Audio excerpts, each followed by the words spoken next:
Hot diggity dog, ladies and gentlemen. Welcome back to another episode of the Fresh Crits of Melbourne.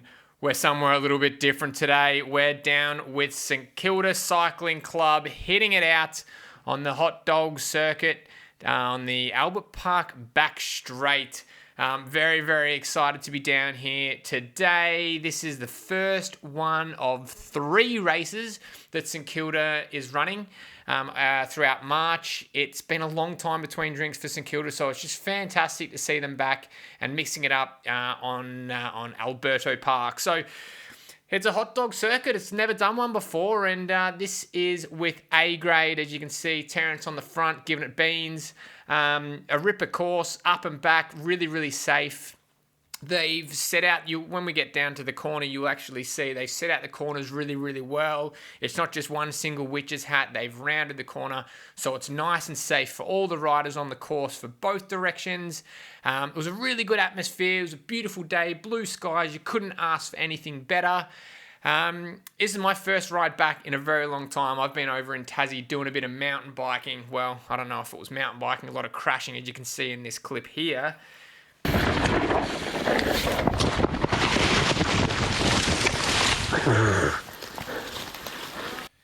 So it's safe to say that I came to this race feeling a little bit rusty with a lack of training and racing going on. And this is St Kilda A grade, and A grade has no time for rustiness. As you can see here, we've got a few hitters out here this morning.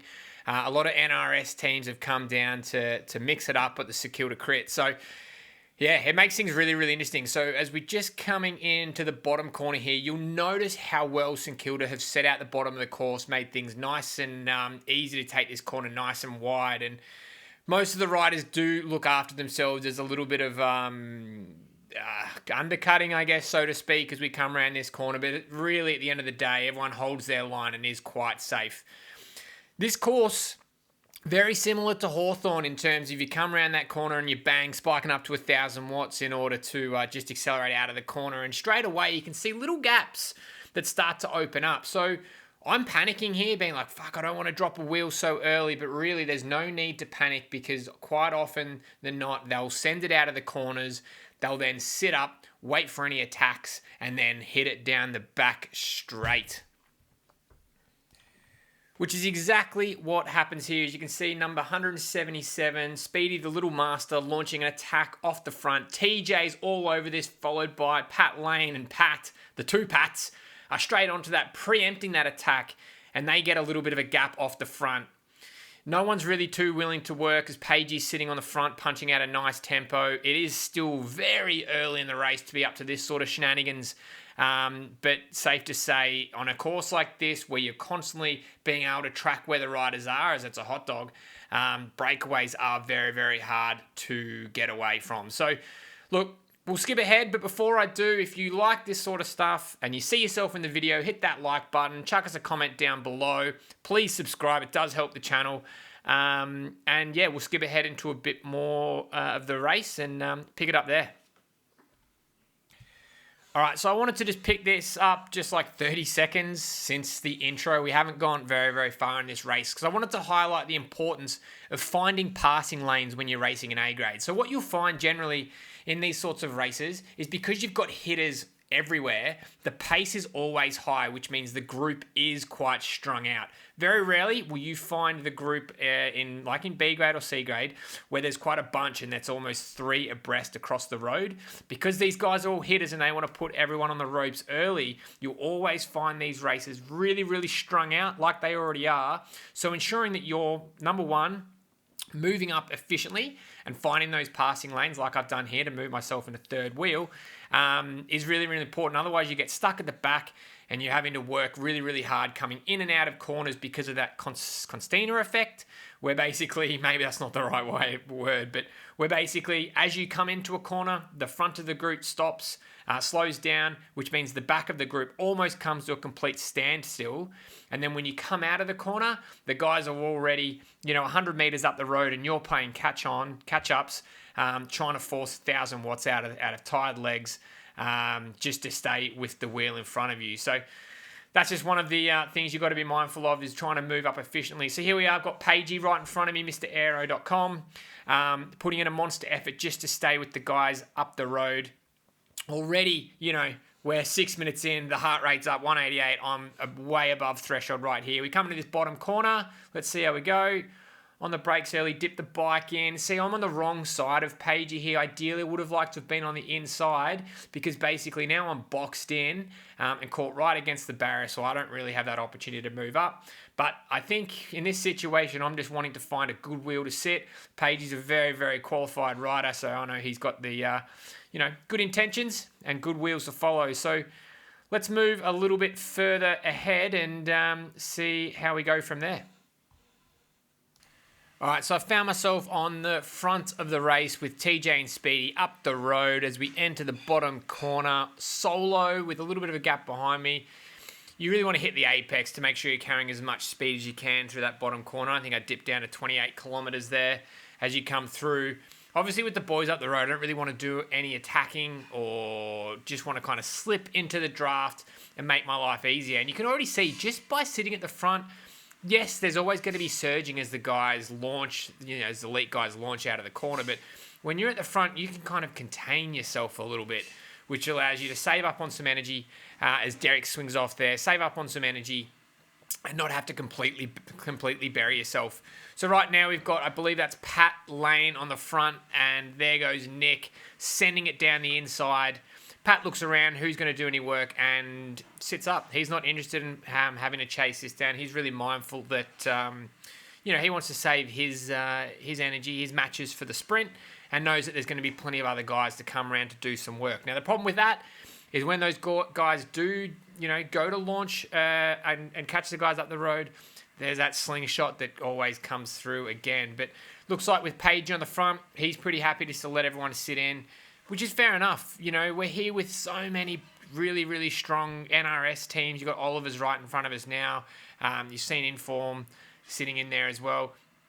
Let them do the work. I know they're probably not too happy about that, but they're the teams that, the riders that have the strongest legs in this race, I think. So why not let them do the work as we just kind of, the rest of us plebs, sit in with the hope that we're going to be able to survive until the sprint where we can hopefully light it up.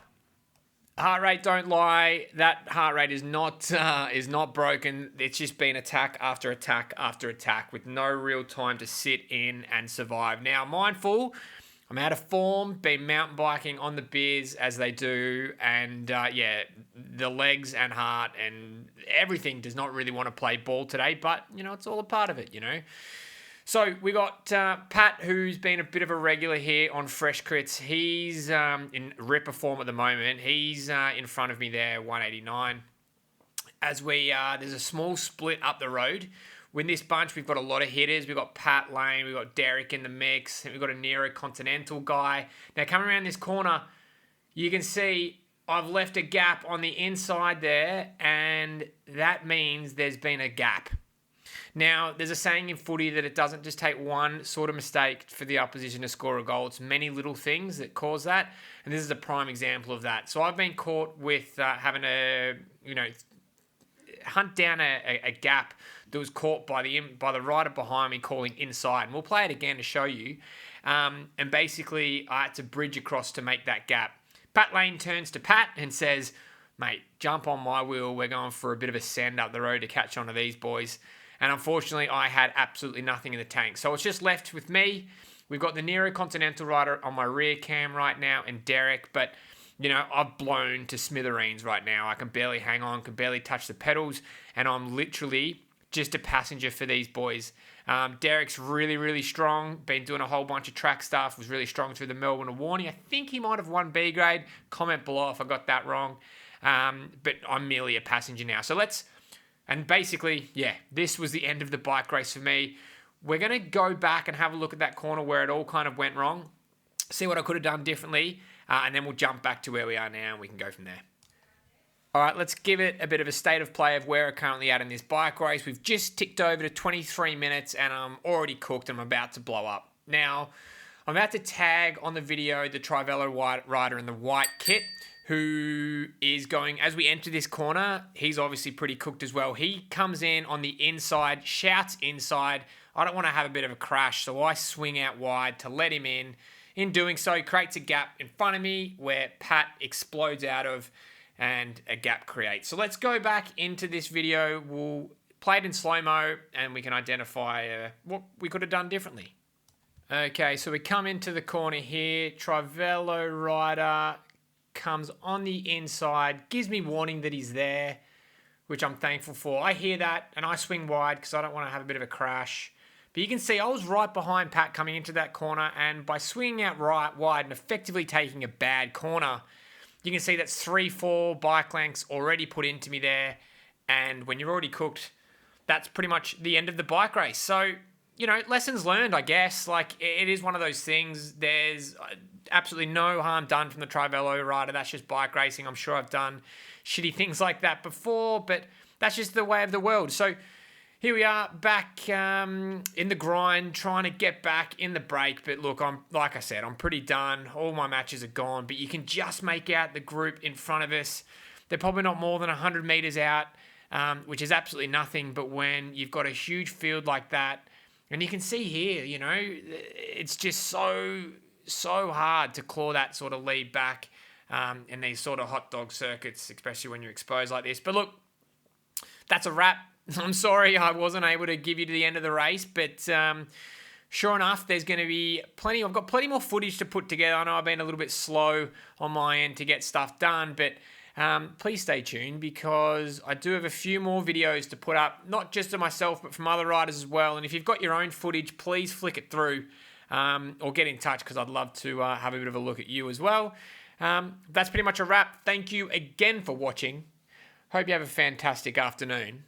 And I'll see you at the next one. Stay tuned. This season, summer season's kind of finished, but CX season is due to be starting up soon. So maybe I'll strap some GoPros on and record a CX race. But anyway, look, enough of that. Please, if you like this video, like, subscribe, comment below, and I'll see you next time. Ciao.